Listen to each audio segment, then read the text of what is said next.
I'm back again with my topic on basically the 7 ways to basically, to afford travel without if you don't have a sugar daddy, right? Okay, so honestly, just a brief introduction to how this was inspired.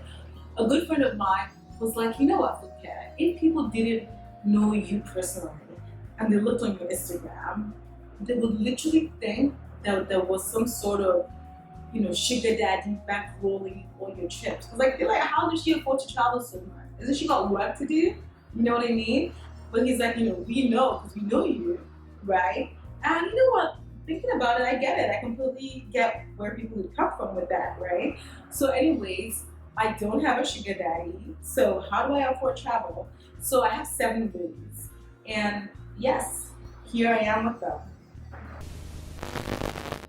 Number one thing I really did from really early on, I mean from like 10 years ago, or even younger, when I was younger than that, is I made saving a lifestyle. Like I knew from way back that I love to travel, I love to explore, and I knew that it was expensive to do things like that, right? And I also knew I didn't want to be the kind of person that literally, went on credit, borrowed money to do, these things that I love.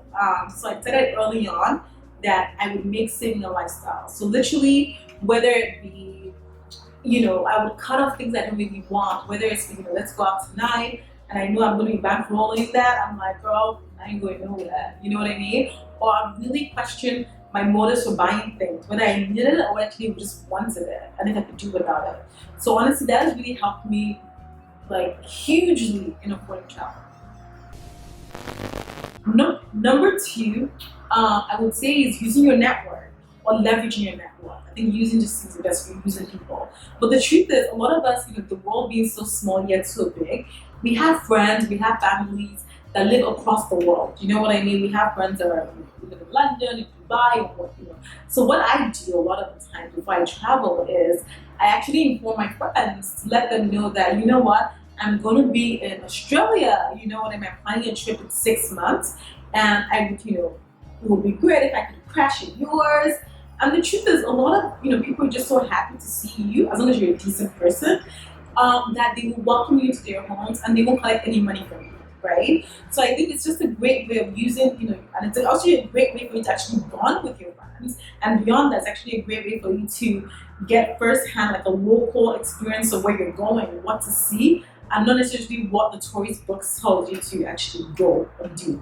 So this is a great way to kill two birds with one stone.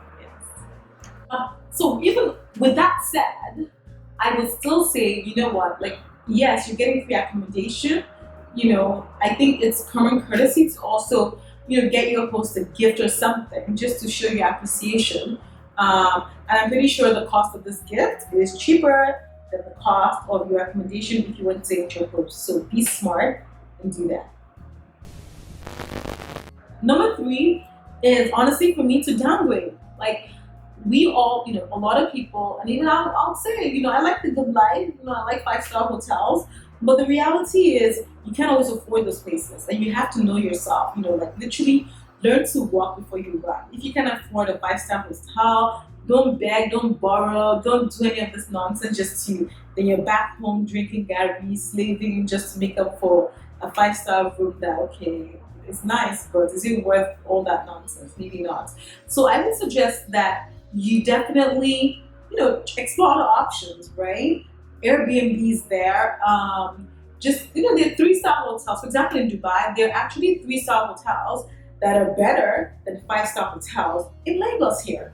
So I think, if you're quite smart with sort of like your, with money and your options, I think you can, definitely, explore those options. And actually, finally, also, one thing I do is I know I use Hotwire at times, and it's great for, you basically bid for a hotel, you pay for a hotel, but you have no clue what the hotel is, but which sort of area it's in, and you find it upon payment.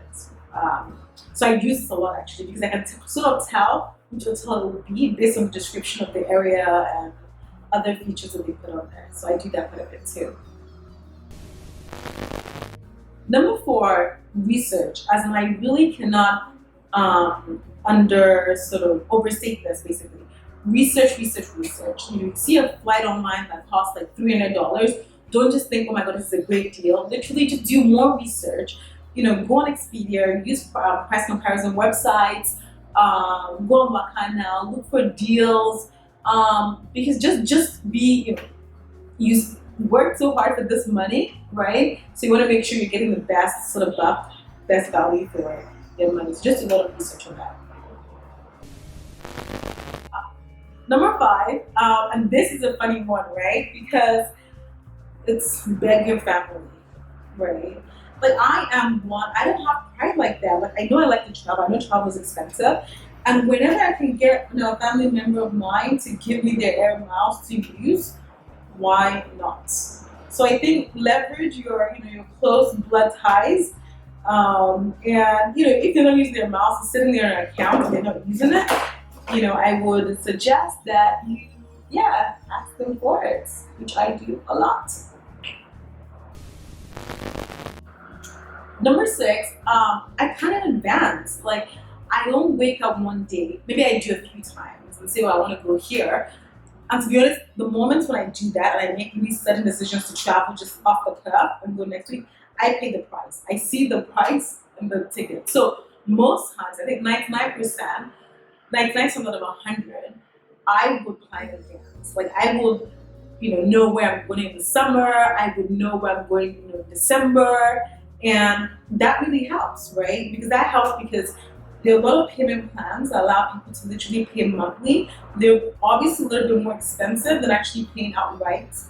But still, just in terms of cash flow, I think it's a great way to get a pretty good deal on flights if you at least 3 to 6 months in advance.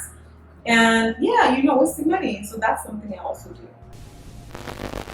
And finally, number 7, I advise people to travel in groups. I personally love traveling in groups for one simple reason. I can share the hotel bill with somebody, right? Because it also allows you to try to book for more expensive hotels. If I know that, oh gosh, this 5-star hotel is so expensive, I want to stay there, convince someone else to just come on the trip with me. And it's cheaper, probably cheaper than a 3-star or 4-star hotel by myself. So it's actually a great way to, be smart and save money. So yes, that's it with my 7 tips on how to basically afford travel if you're not being bankrolled by a sugar daddy or, you have to hustle yourself. So I hope you enjoyed it. I hope it was very useful.